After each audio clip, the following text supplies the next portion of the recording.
Yeah, we're good then. Okay. And then this will, I just have to hit go live on here and then it'll actually do the push help. But it looks like everything in this good. Okay. Thank you. You're welcome. That's clear. Good.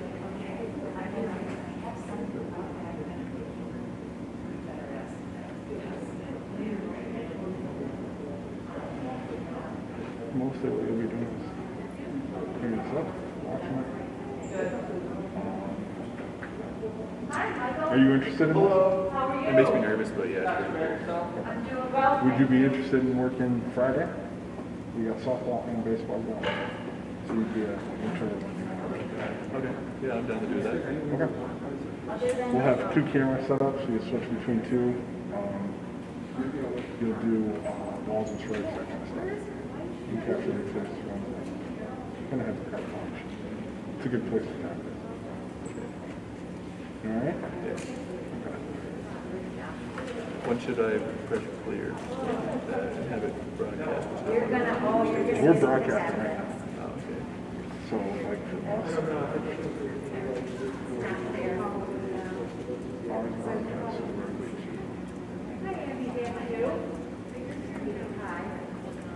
How were your pancakes?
Can you guys hear me? Oh, awesome, you can. Okay. Okay, is everybody seated? Everybody is seated. Awesome. Thank you guys, first and foremost, for bearing with us with our technical difficulties that we were experiencing. We appreciate your patience. I would like to welcome you all tonight. My name is Amy Fay. I'm the Prevention Services Coordinator at Herkimer College.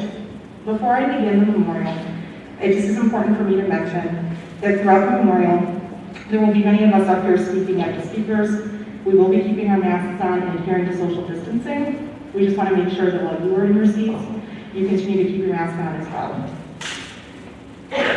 So I want to thank you all again for being here as we honor and celebrate the life of Jasmine Finch. Jasmine's life was cut short after she died in a tragic accident in which the driver has been charged with driving while intoxicated. I would be remiss if I did not speak for a few moments about the risks of impaired driving, as much of Jasmine's time spent at Herkimer College was assisting in our AOG prevention efforts and initiatives. According to the United States Department of Transportation, in 2018, there were 10,511 deaths from drunk driving crashes, which accounts for nearly 1/3 of all traffic crash fatalities. In New York State, it is illegal to drive with a VAC higher than 0.08, as alcohol is a substance that reduces the function of the brain, impairs thinking, reasoning, and muscle coordination, all of which are essential to driving safely. The key to decreasing the number of drunk driving fatalities is to be a responsible driver. If you are drinking, do not drive. Make sure you have a plan before you begin drinking, and if you see someone drinking and driving, call 911, or if safe to do so, do not let them get behind the wheel to drive. These deaths are preventable. Jasmine's death was preventable. Jasmine was a beloved member of Herkimer College, a student leader and a dear friend to so many of whom are seated before me. She was a RA, a student ambassador, a Truth Initiative college leader, and member of the Herkimer College Community Coalition, just to name a few. You would often see her at our myriad awareness events, spreading information and tips on how to be safe. And on a more personal note, I feel privileged to have known and worked with Jasmine throughout her time at Herkimer College. I could always count on her for her positive attitude and willingness to help out no matter what the task was, whether it was stuffing bags, hanging up posters, riding around the roadster, you name it, she would jump at it and she would just do it for us. Her smile could light up a room and just make you excited to be there. I will miss her random stops to my office for candy, checking out the latest hairstyle she would be rocking, and her love of life. She was unapologetically herself, something I think that all of us could take a little bit with us, and if we want to try and carry on her memory, it's try to stay true to that. Just be who you are and be okay with that. Jasmine, you will be forever missed for all of the amazingness you offered the world, but never forgotten. At this time, I would like to welcome Herkimer College President, Dr. Kathleen McCullough, to the stage.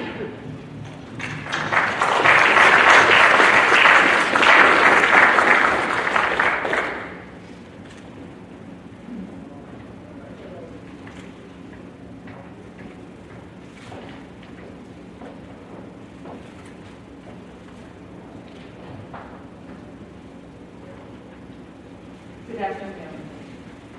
On behalf of the entire Herkimer College's campus community, I would like to welcome Jasmine's mother, her 5 sisters, our college faculty and staff, and students, all of us who had the honor of getting to know and to work side by side with Jasmine.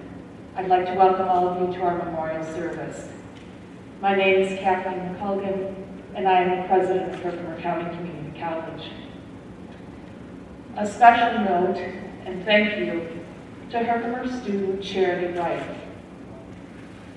This is Charity's vision, why we are here today. Charity reached out to Amy Fahey, asking if the college would be able to hold a memorial service for Jasmine. So I want to publicly thank Charity for reaching out and making today come to fruition. Where's Charity?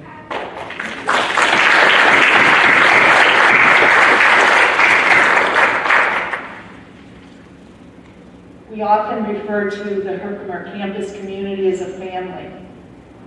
And this is what families do during times of sadness and happiness, but in this case, definitely a loss. We come together. We come together to support each other and to help each other find comfort as we walk through this grieving phase of our lives. As you know, Jasmine came to Herkimer in the fall of 2018, and I clearly remember the very first time I met Jasmine. It was the beginning of the semester, and it was a dinner for all of our new residential assistants, and we were down at one of the local restaurants. And the time came that it was time for all of us to introduce ourselves to each other, and Jasmine was shy. She didn't at first really want to, stand up in front of everyone and introduce herself. But her manner was so engaging. And at that point in time, I knew instantly that I was in the presence of someone who was extremely special. It didn't take long for that shyness to fade. In a very short period of time, Jasmine immersed herself into our campus community. As was already stated, but bears repeating, Jasmine was a resident assistant, a student ambassador. She was one of our Truth Initiative college leaders. She was a part of Herkimer College. And I had the opportunity to have several meetings with Jasmine and really get to know her.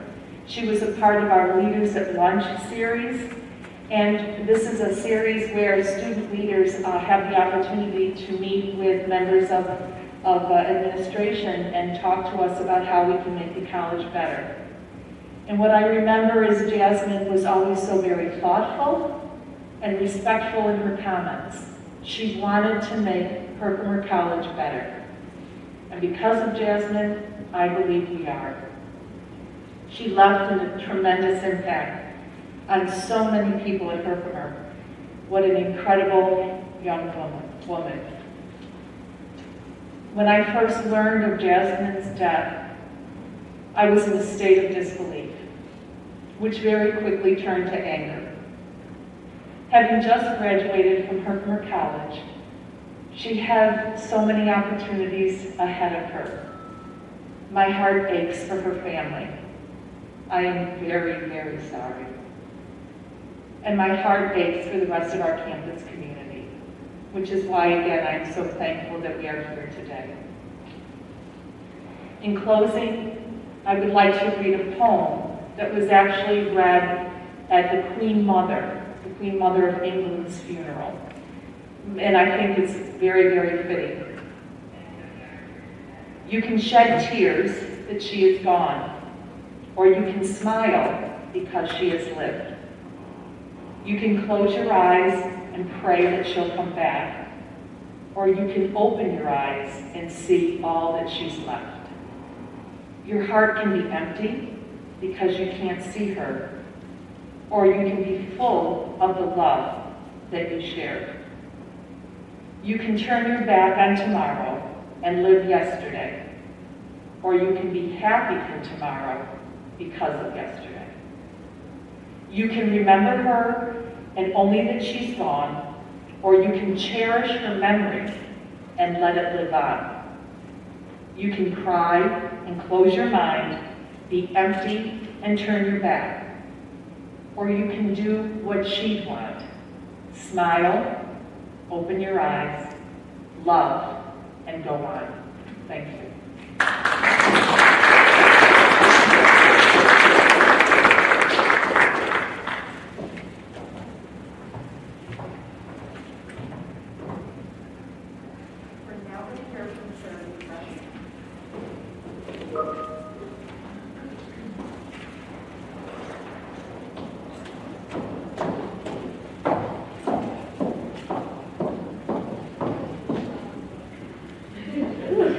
Already emotional.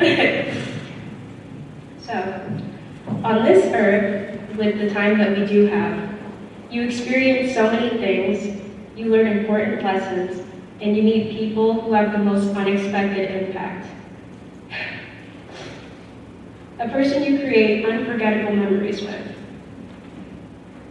For a lot of you, and for myself, that person was Jasmine Finch. I met Jasmine in my sophomore year of high school and her junior year of high school.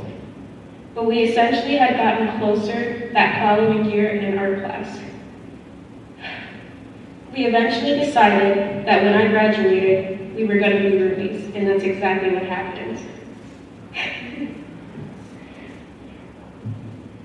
We were together 24/7, and anybody who goes here knows that to be true. Whenever you saw one of us, you saw the other right behind. We were literally inseparable, even throughout all of our fallouts. Jasmine amazed me so much. Just by her aurora and the way she presented herself to others, I wish I could be as social and as friendly as she was.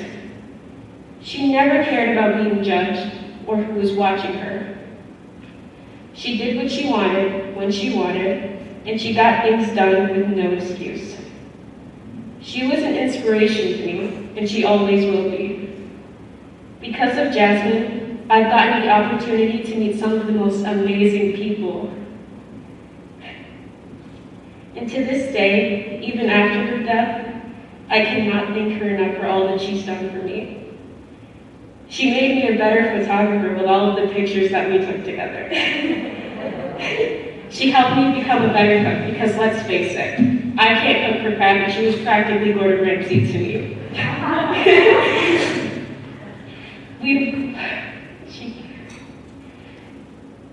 She humbled me so much.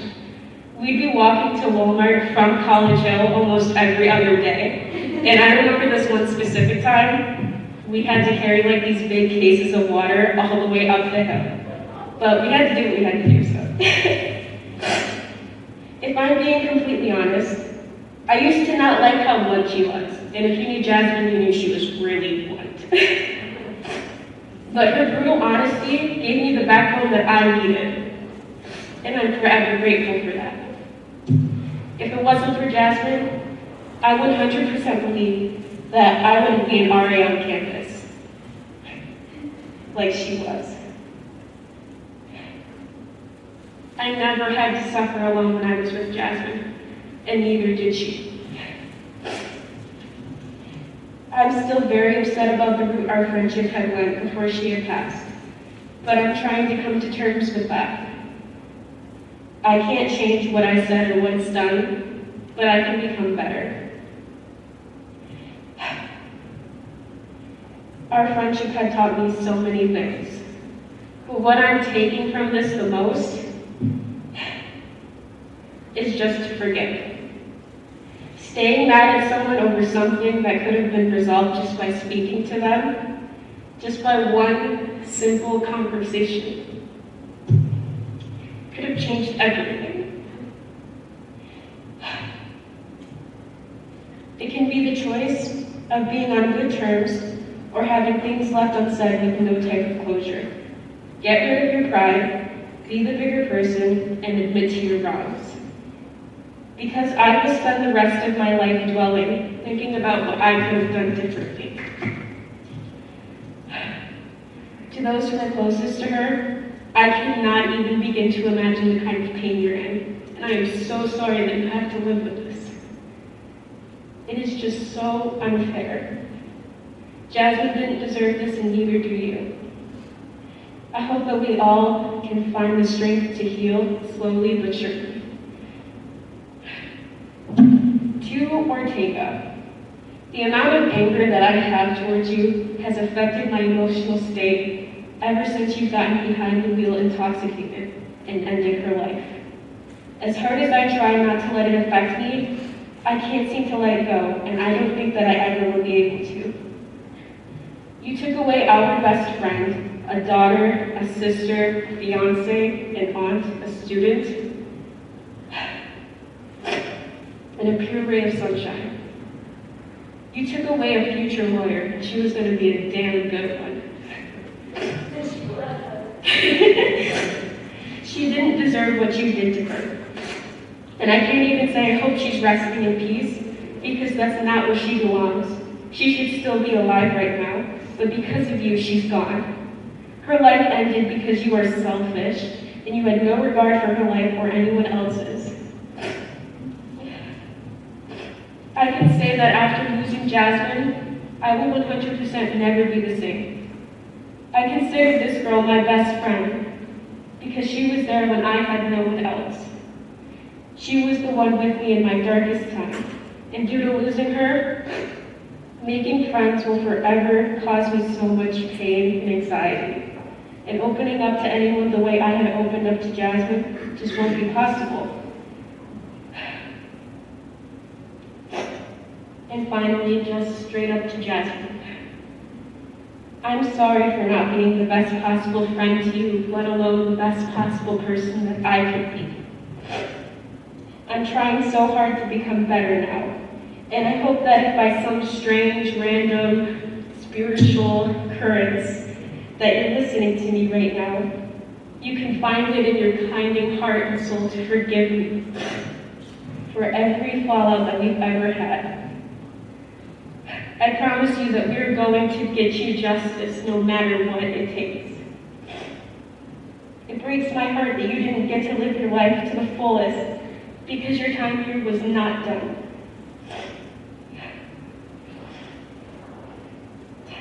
It breaks my heart. Because of someone else's negligence, you are not here with us, with me, with your family right now. There was still so much to be done. But all that I do from this point on is for you. Until we meet again, my friend, I will always love you.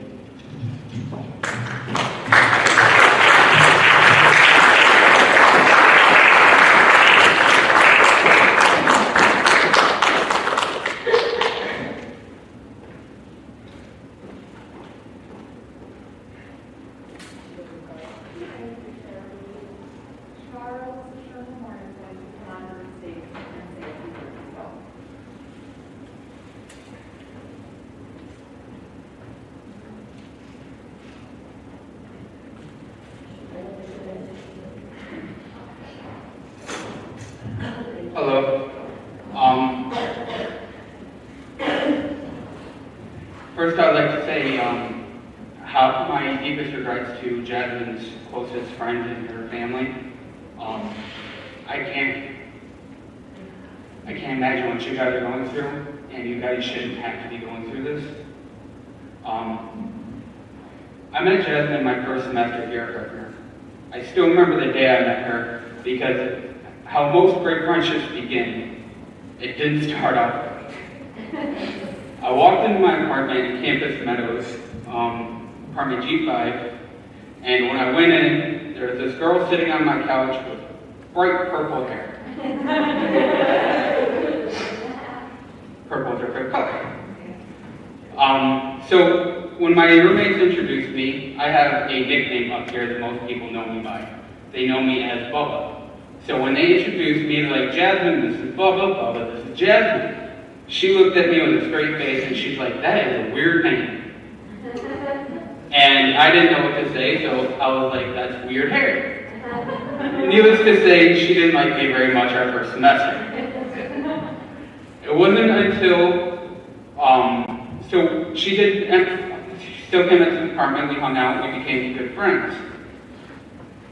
That spring, I had sprained my ankle, and when I had told her how I sprained my ankle, she looked at me and told me I was an idiot for what I was doing. That's just the kind of person Jasmine was. She was honest, she was kind, and she would tell you when you were being foolish and what you should have done to prevent that. I remember hanging out with her down in her apartment all the time, with my roommates and with other mutual friends of ours. I remember she was always kind, she was always loving, and I At that point, I couldn't imagine the world without, I can't even imagine how this world is going to be without Jasmine. Like we said, here at Herkimer, we're a big family up here. And that's what Jasmine was. She was family. She was like another sister to me. She was friends with anybody and everybody up here. And because of her, I was able to get out and introduce myself to a lot more people I wouldn't have met if it wasn't for Jasmine. Sorry.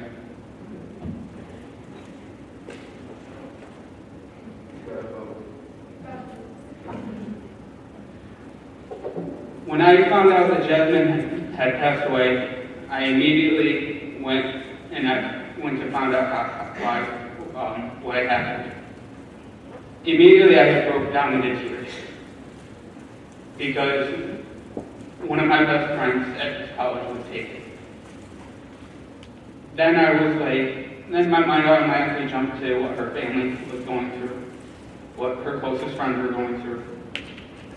That's when I called Charity because I could not believe what I was reading on Facebook.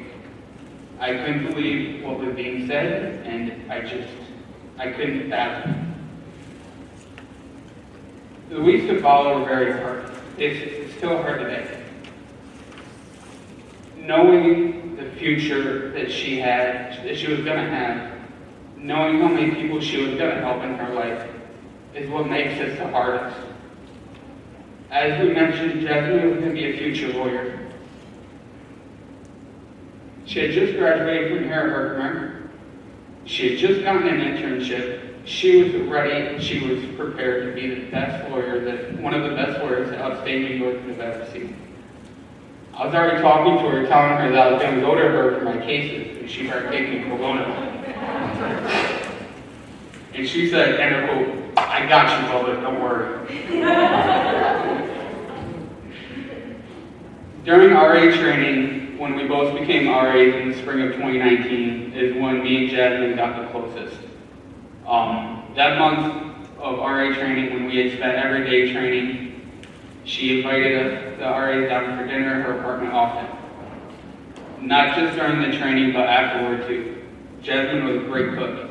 I remember all the times that she had messaged me on Snapchat or calling me, and she was like, "Bubba, I'm making chicken, you gotta come down tonight." And I remember I was busy often, and I often forgot about it. And now when I'm looking back, those things that had taken up my time weren't even that important. There's things that could have waited for afterward, but because I allowed that to take up my time, I didn't have as much time with Jasmine as I would have. When I got my application to become an RA, I walked out of housing, and Jasmine was walking in, and she was like, "What are you doing here?" I'm like, "I'm applying to be an RA." She's like, "Oh my God, me too. I hope we both get it. You gotta text me during the summer and let me know, because that would be amazing to work with you." We ended up working together on 2 different jobs, and we met often for lunch and for breakfast. I would help Jasmine hang up the flyers around campus, and we just spent hours talking. It took us a lot longer to hang up those flyers than it should have. Whenever Jasmine would see someone on campus, whether she knew them or not, if they looked like they were alone, Jasmine would stop and talk to them. That's just who she was.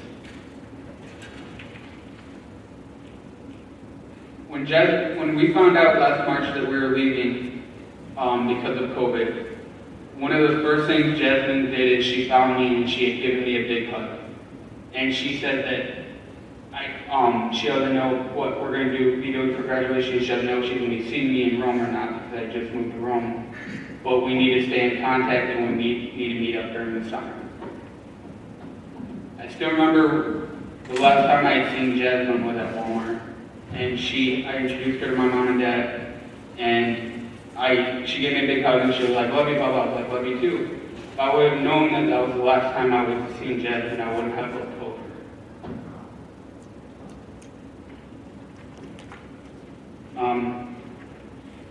As you know, we got these cards in little bags, and I read the poem just before we came in, And I'd actually like to end on another poem that I had actually wrote myself a couple weeks ago for something else, but because I feel like it ties in very well for this.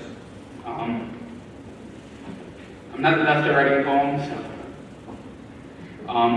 It says, butterfly, butterfly, what did you say? It's kind of hard to hear you at the end of the day. Butterfly, butterfly, where have you gone? Your colors are hard to find as the sun begins to dawn. Butterfly, butterfly, why must you go? Don't you know of the love you can hold? Butterfly, butterfly, why can't you stay? Will you come back to me on another day? Butterfly, butterfly, when will the journey end? All I wish is for you to stay here, my friend. And that's what I wish for Jasmine. I wish she could have stayed here with us. And she was just taken way too soon. Thank you.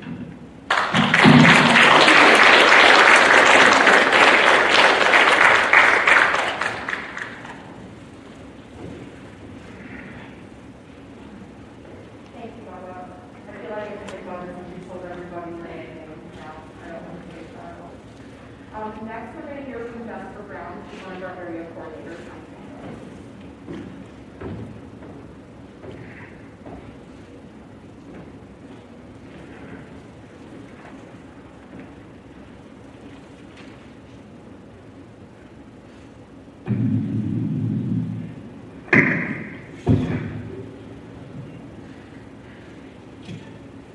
Good afternoon, everyone.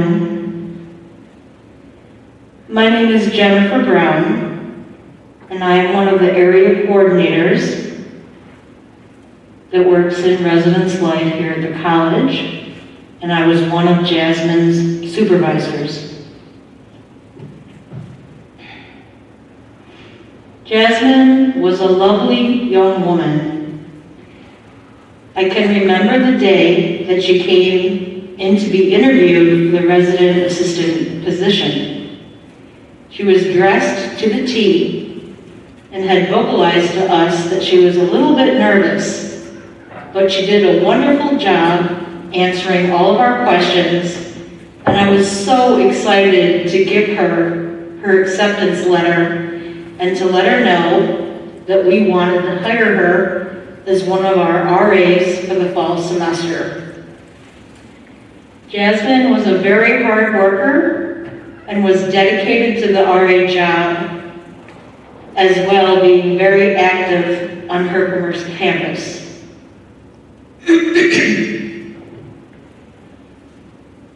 I have many fond memories of working with Jasmine, and I would like to share 3 of these memories with you today. The first memory that comes to mind was a program that she and another RA, Charity, wanted to do for our on-campus students during the fall. It was a pumpkin painting and carving program.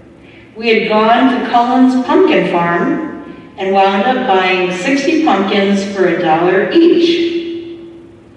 The weather that day on the ride there was gray and dreary, and of course, as we got closer to the farm, the skies opened up and it started to rain. No one else was at the farm at the time, but there was a small cash box to put the money in, and the farmer had told us in advance where to pull up to choose the pumpkins that we wanted from 3 giant wooden bins.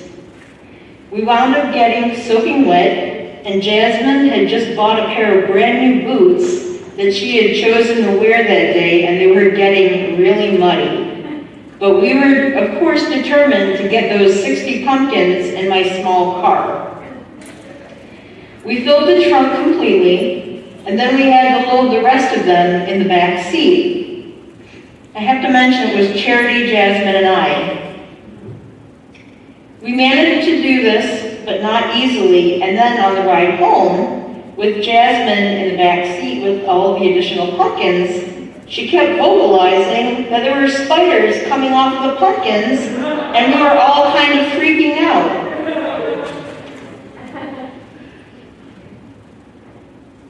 We then asked a few students for help, like Charles, who who is here today, to help us put all the pumpkins on the back deck of the housing office, and then decided we would run to Walmart and shop for the rest of the supplies, so that way we would have all the shopping completed. And of course, after being drenched, we got changed and then went shopping. I remember Jasmine wanted to purchase Halloween cookies to go along with their program, and so we wound up buying enough dough for like 100 cookies.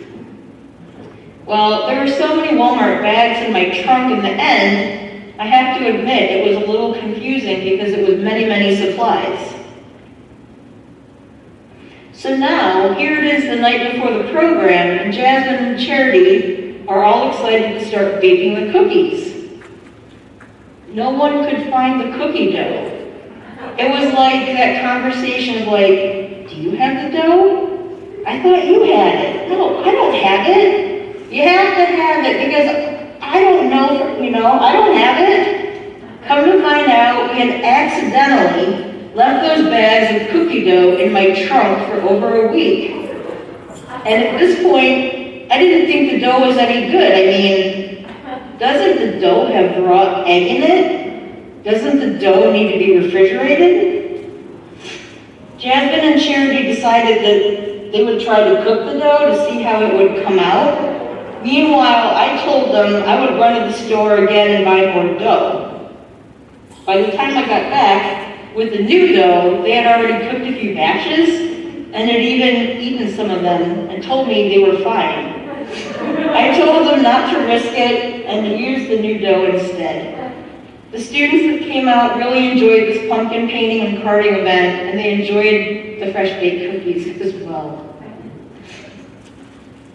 My next memory of Jasmine was a tie-dye program that Jasmine wanted to do with Ari Jonathan during the winter. They wanted to tie-dye t-shirts and socks. We had never done indoor tie-dyeing before, and I had never used the actual tie-dye kits with the multiple plastic bottles. I was worried that the dye would get all over the floor of Alumni Hall and that we would get into serious trouble. So we decided to buy the largest tarp possible from Walmart and put it on the floor. We then tried our best to keep an eye on our students as they enjoyed the tie-dye process. Some dye did get on the floor, but we were able to wipe it up immediately so that the floor didn't get stained after all.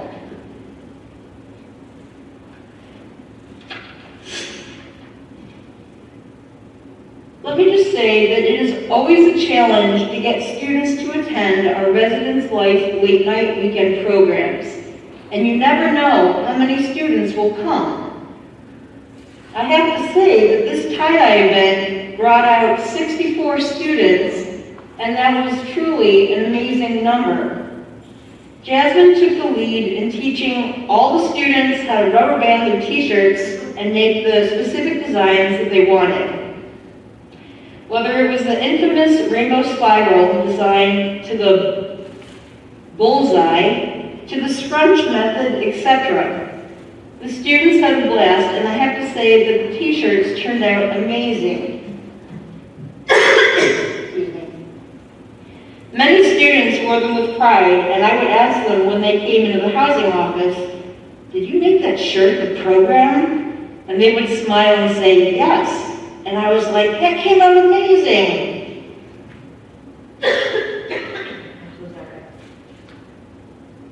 I might need water. Okay. Even days after this program, I had students text me to ask if Residence Life could run this event again before the semester ended. Because the students had really enjoyed themselves. And to get that type of feedback from students was very rare and impressive. Thank you so much. I'm so sorry, guys.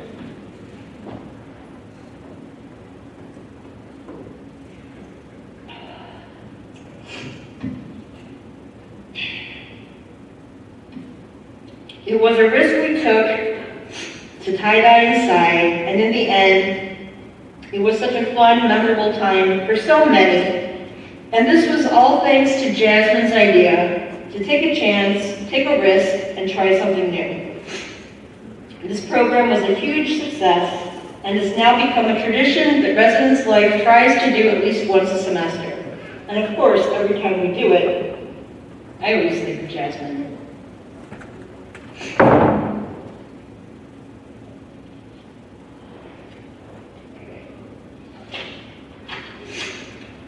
The third memory that I have of Jasmine was on Martin Luther King Day, which was our official movement day in January. And we had a few RAs working in the housing office during this time to check in incoming freshmen. I can recall that Jasmine was feeling really stressed out, and I had her come in my office and I closed the door because I wanted to talk to her and see what was going on. She wound up crying and spoke to me about various issues that were stressing her out.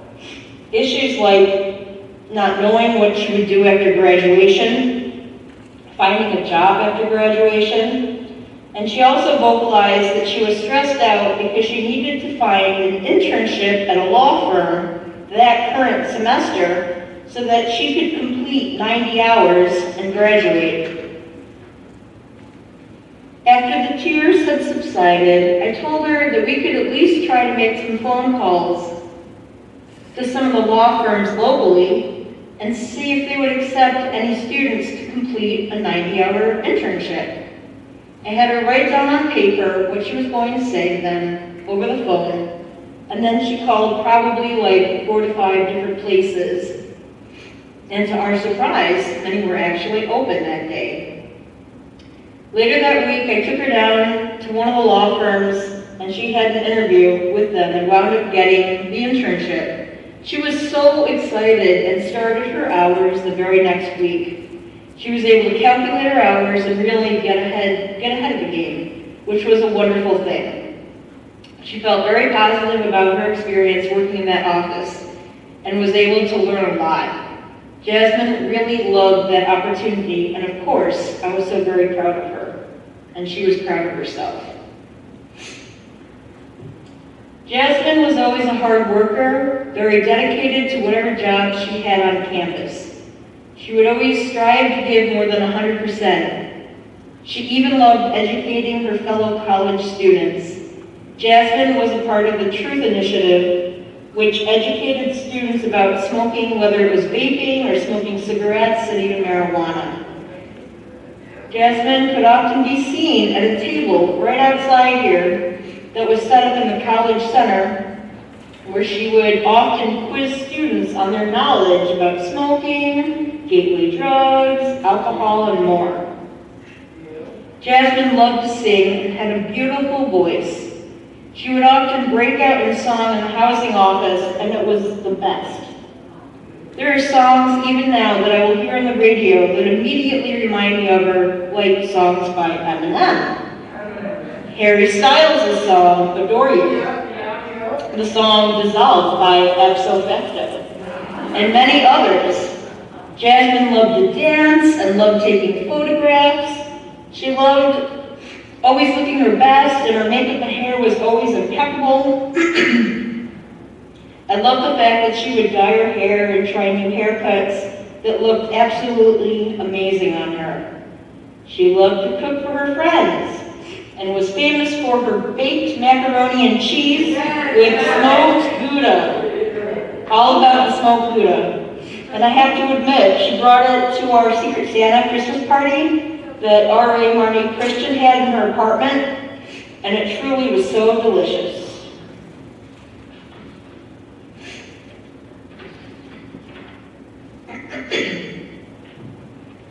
Jasmine had a true zest for life. I know this past summer she was so proud of herself because she was working 3 jobs. Avon, Centracos, and she had even been hired as a health aide to work with the elderly.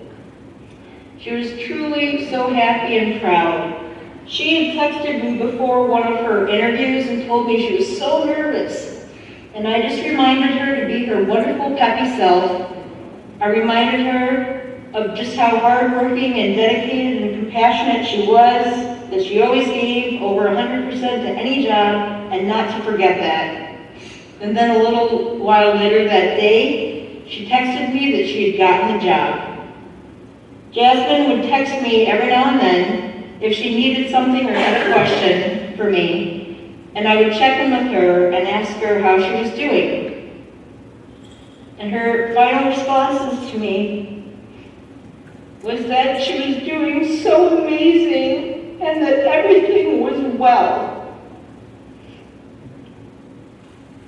The news of Jasmine's passing came as a complete shock to me. Charity had called me that morning, and I thought she was calling to tell me that somebody would be calling me about a recommendation for a job that Charity was applying for. I mean, the sentences out of Charity's mouth that morning were words, but I felt like I couldn't even process what she was saying in my brain. To this day, I am still honestly in disbelief and denial, because by being in denial, it is as though I can cope better and try to believe that Jasmine's death never really happened. Of course, here we are today doing a memorial service for Jasmine Finch. So the sadness and the reality of the situation is sinking in big time. But as a human being, it is still difficult for me to come to terms with this. It is so difficult for me to come to the realization that Jasmine is no longer here with us physically. I miss her terribly and think of her often. To Jasmine's family and all of the friends here today, I am so sorry for your loss, our loss. I truly love your daughter, and I loved working closely with her and helping her to be successful whenever I could. Please know that you, Jasmine's family, and all the friends that are here today, you will all be kept in my prayers for many years to come. I truly believe that Jasmine is now an angel up in heaven and is looking down on all of us as one of our guardian angels.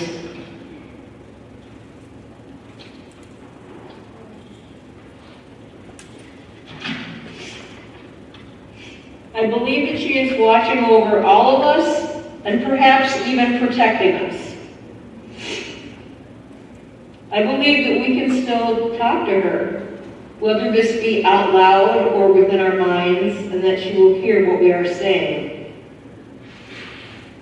It is hard to know why God chose to enter life here on earth so abruptly, and it's going to take many years to have the pain and sorrow decrease.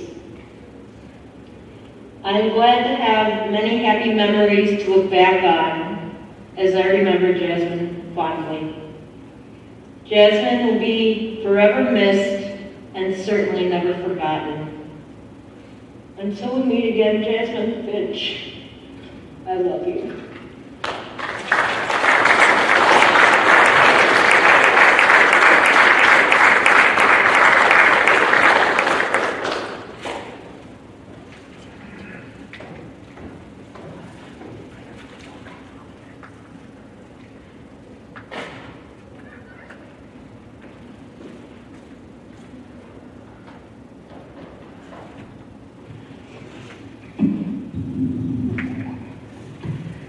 Before I invite our next guest on the stage, one of Jasmine's former professors was unable to make it tonight, and he just shared a few words with me that I'm going to share with you right now. Everything's okay. And this is from her professor, Mark Popolnik, and he wanted to share this. Jazz was a spot of sunshine and energy, and the room brightened when she entered. I think of her all the time and will forever miss her. At this time, I'd like to invite one of Jasmine's lifelong friends, Emily Dole, onto the stage.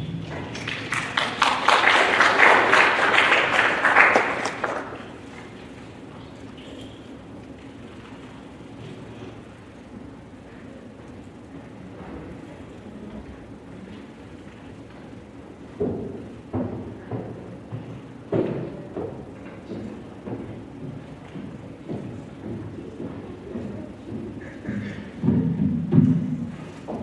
I begin tonight, I would like to thank all of you for coming to share the light that was Jasmine Finch. I appreciate you all. Be blessed. My speech is very emotional, so if I become emotional, I do apologize. Because in the end, when you lose somebody, nothing will replace the fact that what you have left is a hole where that precious someone used to be. That is how empty I feel without you, Jasmine. Most of us knew Jasmine for her carefree personality, and her humorous mind and her kindness showed through brightly. Jasmine was loved widely and deeply. She was unapologetically herself, and she was never afraid to goof off and have a good time because she was in love with living. Making everyone's day better through her jokes and her humor was one part of her goofy personality. In quarantine, Jasmine stayed at my house for almost a week, and during this time she decided that we needed a makeover. So she dyed the ends of my hair silver along with her entire head, and then she decided she was going to cut my bangs at 3 o'clock in the morning with regular scissors and nothing but the light of Christmas lights in my room. I won't mess it up, I won't mess it up, I promise, she kept telling me. And then when she finished, the first time, my bangs were lopsided. She said, just kidding, I'm not done. And then she laughed, and then she tried it again, and then she made my bangs look so incredibly good. It was unreal. From that day on, she became my hairdresser. With the amount of memories that I have with my entire life with Jasmine, we would be sitting here for days. Jasmine was a giver. She would give you the shirt off of her back if you needed it. She was the best friend anyone could ever ask for. And she would always be there for you, no matter the occasion. And her incredible support and love has touched all of our hearts. On her spare time, other than studying really hard in law, she loved listening to Eminem and Justin Bieber and One Direction and Harry Styles and making TikToks and, of course, doing her makeup. She was in love with magnetic lashes, and she would never go anywhere without them. Jasmine was a gift. Growing up with her and getting to know her and learning from her was a privilege. All of the memories of her doing my makeup and all of the sleepovers, I will carry these with me forever. I am truly blessed to have spent these many, many years with her. No words can express the hurt that I am overwhelmed with without your great soul. And your light will continue to shine with us forever. My best friend, my other half, my Finchy. I hope you know how much we all love you and how much better this world was with you in it. I love you so much, and I'm still waiting for your phone call to go get coffee and hang out.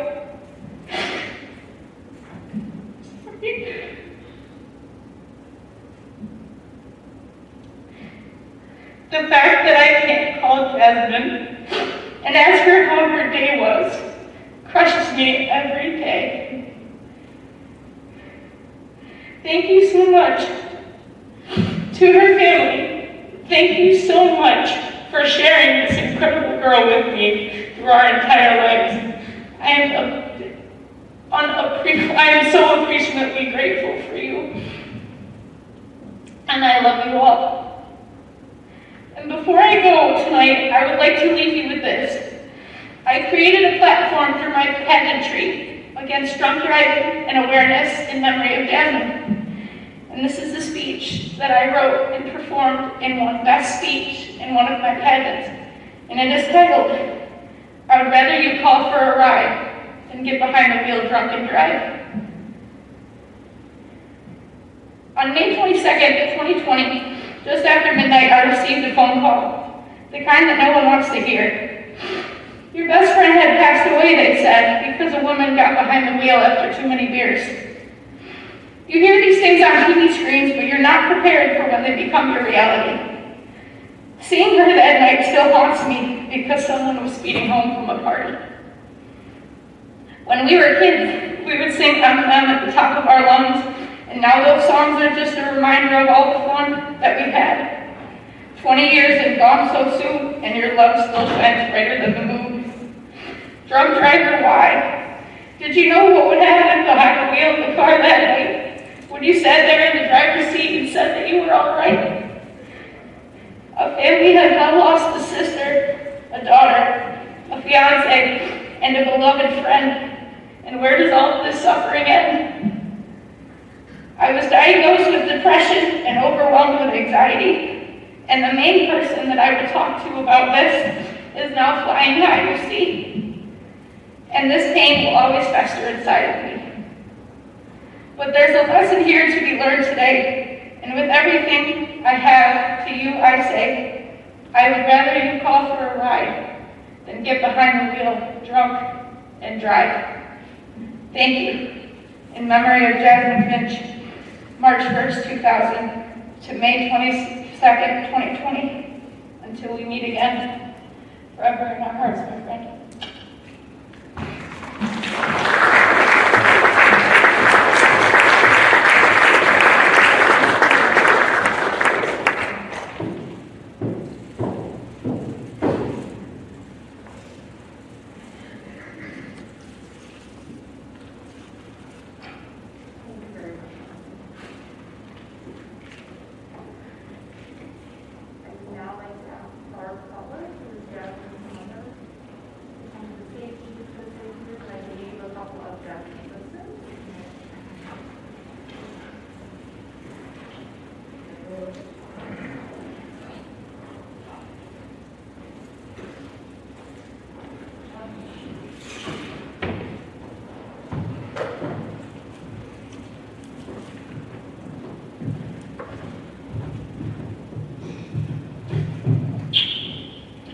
I'm not good at speeches, believe me, and I didn't write one.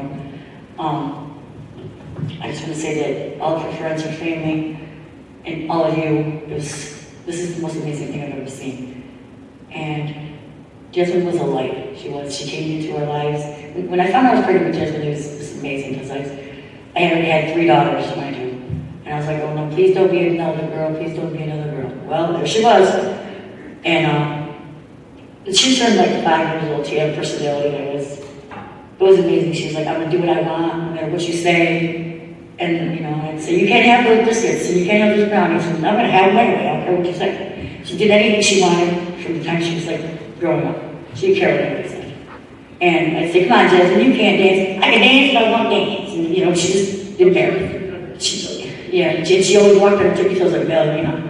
And they said, why are you walking on tippy toes? Well, because that's the way I walk. And I said, if you don't like it, too bad. And she just didn't care.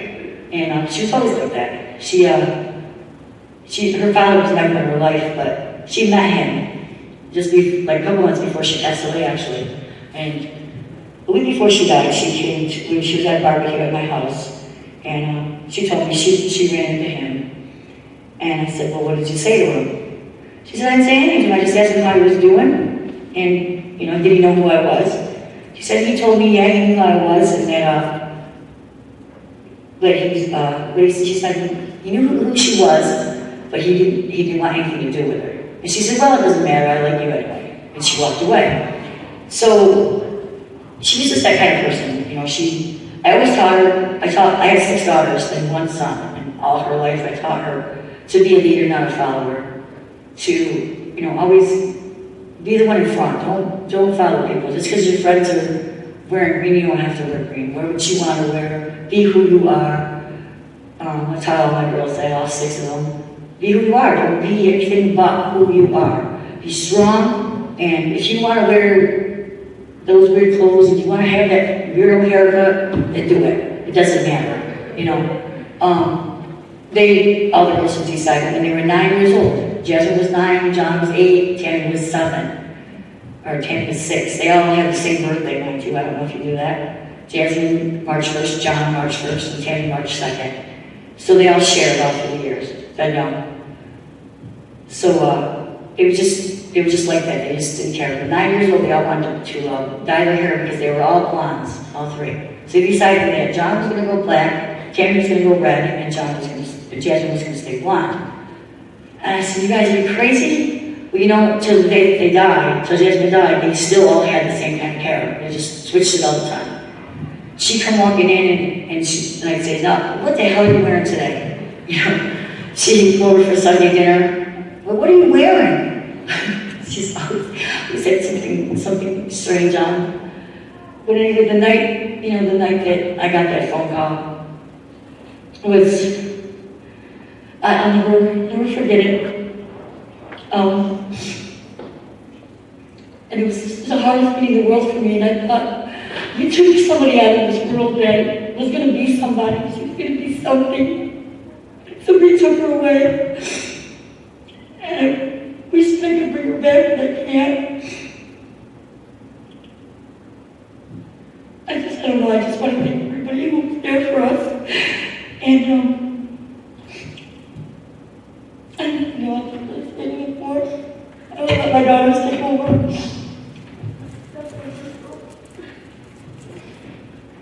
I just want to say I'm thankful that everybody loved her so much because she was a really important part of my life, so that's all.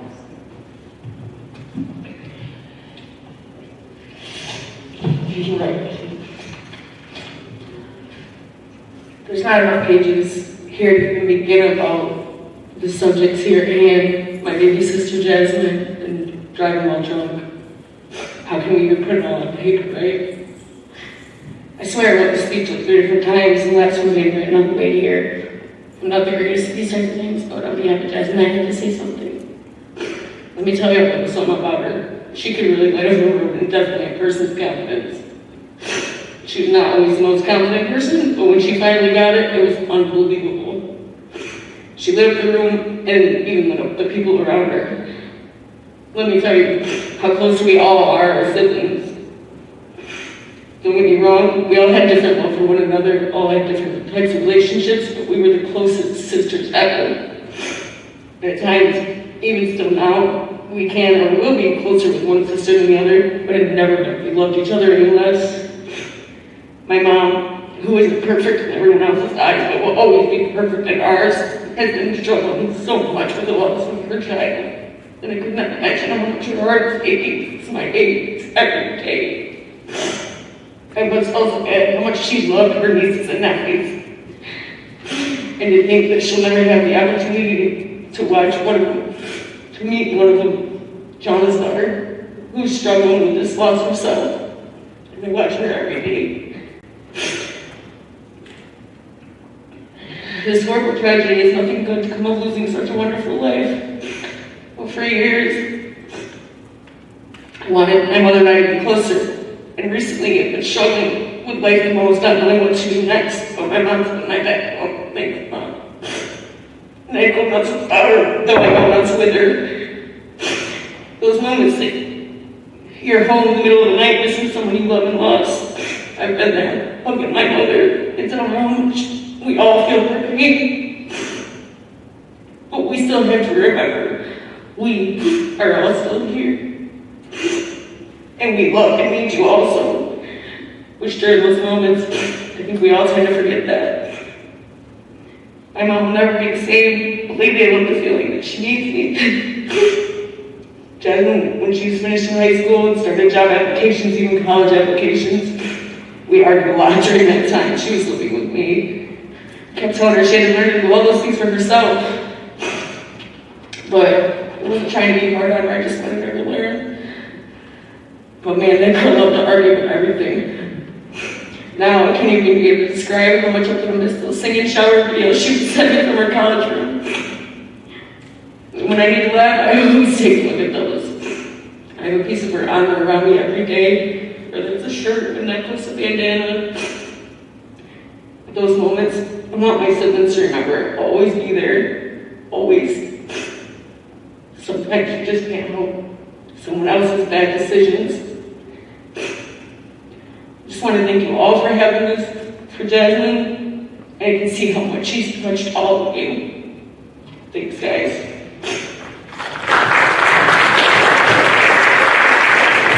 I just want everyone to know that there is a memorial spot where she was killed in Rome. Everyone puts flowers and candles there. Well, the mayor of the city has asked that we remove that. It's federal property, we can't have it there anymore. So we were offered the opportunity to have a memorial bench made. Mother's against drunk driving with her name and picture on it. And we're going to place it, I think they want to place it at a happy place where she was happiest in Rome. And I feel that the Pinty Field was a place that she was so happy. Every summer she was there working with the kids and she loved them all so much that I think that's where we're trying to put the bench there. We will be having a benefit to raise the money to have that bench put in so we can memorialize her forever and ever in the city of Rome. So I'm sorry I broke down. I have a really hard time talking about all this. But my daughter was amazing and I so loved it. I love hearing all the stories about how good she was at this and good at that. And, I think to myself, because I'm her mom, I did that, And her and I did not have a very child. When she was a teenager, it did not work out. We clashed because I like that class where it's so cheap, out of mine, And she just argued I go, will you stop arguing with me, please? It didn't matter. She'd argue anyway. It's just the way she was, She had that personality. And I like to make a joke out of everything, and she always did too. So I think we kind of clashed with her too. Like, everybody say, oh, she's just like, no, she's not like me. She's right. But she really was. She was a lot like me. And I loved her dearly. And I loved all 6 of my daughters and my son. And yes, as Crystal said, I raised them to be close. They look out for each other, they love each other. And we just want to thank everybody. Just really. know, though, they can't stop us from lighting a candle up there whenever we That's right. You may light a candle, just please, take it with you when you leave. And we have to be respectful to the city too. Only because it is federal property, it's not subject property. So that's what they were making a big thing out of. But I just wanted to state that, and I appreciate everything everybody's ever given us. Everything, the words of wisdom, the stories about her. She was beautiful, and she worked real hard. She told me from when she was little she was going to be a lawyer. And I always told her, be good at that, because all you do is argue. The girl, she'll win every case. It takes argument. So, but anyway, thank you. Thank you very much.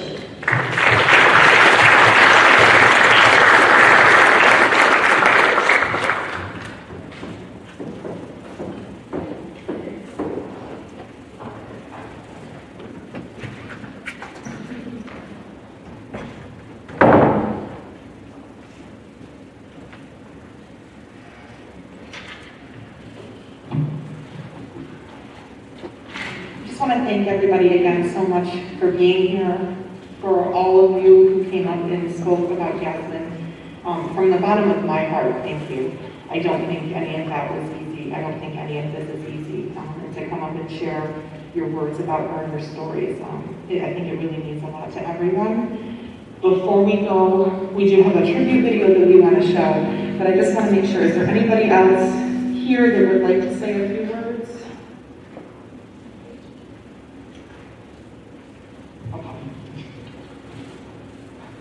My tech guy over here to talk.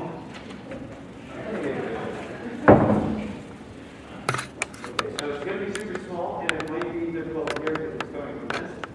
We have some issues, but if we're all quiet enough, I'm sure we can keep it.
That concludes the indoor portion of the memorial. I believe everybody should have gotten a little bag that has a candle in there.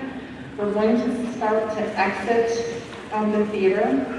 And if you look towards the back, there's some lovely ladies who will guide you out into the quad area where we'll have our candlelight vigil. We're just going to play a couple of songs, and then that will conclude the memorial. Again, thank you guys so much for your attention. We greatly appreciate it.